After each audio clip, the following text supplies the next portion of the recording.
I've got a sneaking suspicion that quite a few folks in the SEC circles are going to regret having done just this. I think there is going to be a little bit of a buyer's remorse on Oklahoma or Texas. Well, Mark Ryan, how can you say that? Do you realize that each school in the SEC is getting $18 million more a year because Oklahoma and Texas are now playing in the nation's best conference? I do. But I believe, folks, that this conference, this league has become so dominant now and so great that you're going to have very, very good coaches losing their jobs. You're going to have very, very good programs not making the college football playoff for literally decades on end. And it's setting the stage for like the SEC to break off into their own entity, for the SEC championship to be their national championship. We are losing geographical relevance in a lot of these conferences now. USC, UCLA going to the Big Ten. And I wonder, like, as we sit and marvel at the behemoth that the SEC is, if there is going to be a longing for the days of yesterday.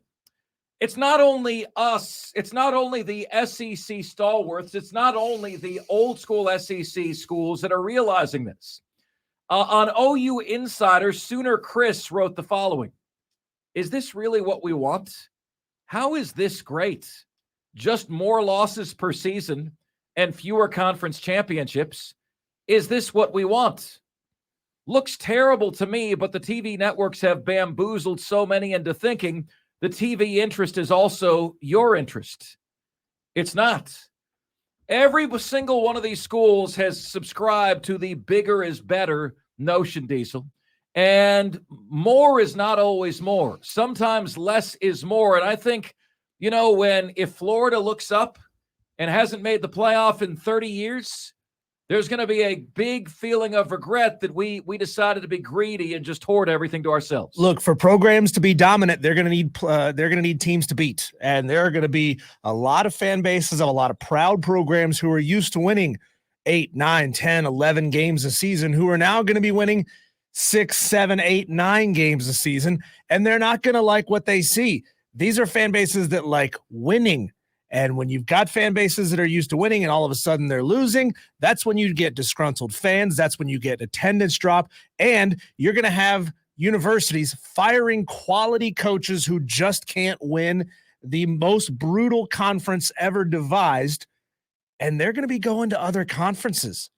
SEC castoffs. What if the day comes that the University of South Carolina says, sorry, Shane, finishing 4th place isn't good enough. We got to move on from you. And then an ACC school picks up Shane Beamer.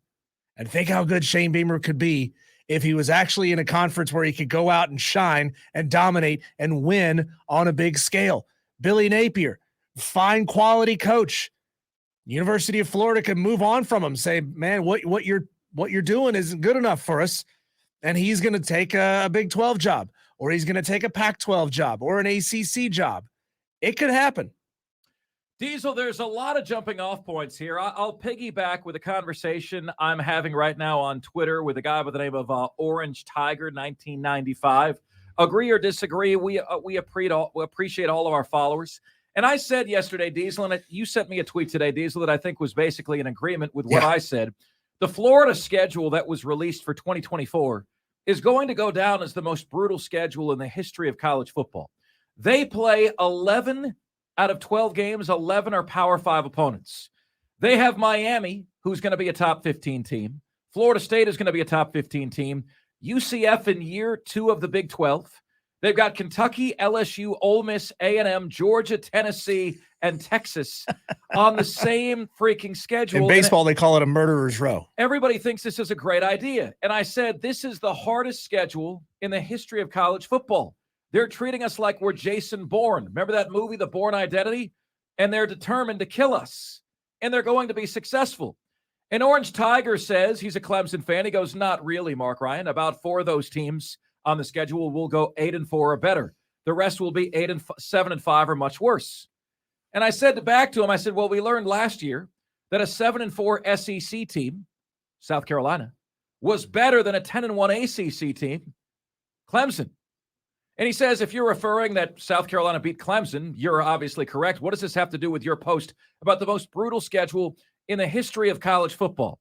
Here's the controversy, Diesel, and here's what I mean by this. I think you're about to enter the land of major controversy where everybody knows that an 8-4 SEC team in that schedule is every bit as good as a 10-2 Notre Dame, given Notre Dame's schedule. Everyone's going to know that. It's going to be obvious. The SEC's become like NFL light with this schedule. So what is the committee going to do? You know, if South Carolina is 9-3, do they get the nod over 10-2 Oregon out of the Pac-12? If Florida's 8-4, do they get the nod over 10-2 Wisconsin out of the Big Ten? Because the difference in schedule strength is going to be freaking massive and freaking pronounced. Folks, I mean, this Florida schedule, this is why they voted down non-conference games. And they voted it down, Diesel, because they don't want to be irrelevant for the next 3 or 4 years. They've made all these commitments to play these games, and now you want to add another 9th game? Furthermore, Diesel, you heard me say yesterday on the show, I was looking forward to LSU not being on Florida's schedule anymore. They are. They're still there. They're still there. And that brings me into my next point, my friends, the next point that I want to share with you here on the show. You may not realize it. You probably don't realize it. But South Carolina was significantly disrespected in this SEC scheduling model. Why, Mark Ryan? Because in so doing, in placing this schedule, they did not respect a single South Carolina rivalry that exists. They said every other rivalry game is bigger. There is no Georgia, there is no Florida, there is no Tennessee on South Carolina's schedule. Why? Well, Georgia's got to play Auburn. That's bigger. Florida's got to play Georgia and Tennessee. That's bigger. Tennessee's got to play Alabama. That's bigger. You guys got the shaft in this series. You have essentially joined the SEC West Division. The schedule for South Carolina features these SEC teams: LSU, Oklahoma, Alabama, Ole Miss, Texas A&M. They might as well be an SEC team. Diesel, they decided that South Carolina's rivalry games were not as big. They prioritized Florida LSU, which is not a rivalry, over all of South Carolina's historical rivalries. Well, look, I've only been saying this for 2 years since they started mentioning going to a divisionless model or going to pods or tweaking the schedule, getting away from the East-West divisions. I've been saying this. Is it really worth playing Mississippi State more to lose out on playing Tennessee, or to lose out on playing Georgia, or to lose out on playing Florida? Because they're not adding any games. You can't add a West team. You have to you can only take away from your East opponents to add Western opponents. So you're like, oh, that's great. We'll get to see Texas and Mississippi State and Ole Miss and LSU more often. But that also means you're going to see Kentucky, Tennessee, Florida, Georgia less. Is that what you really wanted? And I've been saying it like till I'm blue in the face. And everyone's like, yeah, that's what we want. We want to face those West teams more often. Well, now you're going to be looking around saying, well, damn, I don't have our East Coast brethren to kick around. This isn't as fun as it used to be.